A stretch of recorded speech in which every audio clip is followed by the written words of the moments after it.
রাতের 3টা বাজে আপনার এলাকার সমস্ত বান্দাদের হিসাব যাচ্ছে।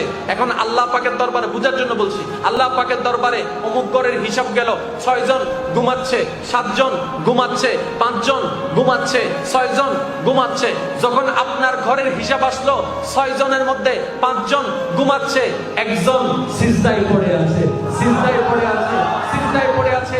রব্বে করিম ডাক দিয়ে বলে, ওরে আমার বান্দা ঘুমাই নাই কেন? তখন ফেরেশতা বলবে, মওলা তোমার রহমত চাচ্ছে, তোমার রহমত চাচ্ছে, তোমার রহমত চাচ্ছে।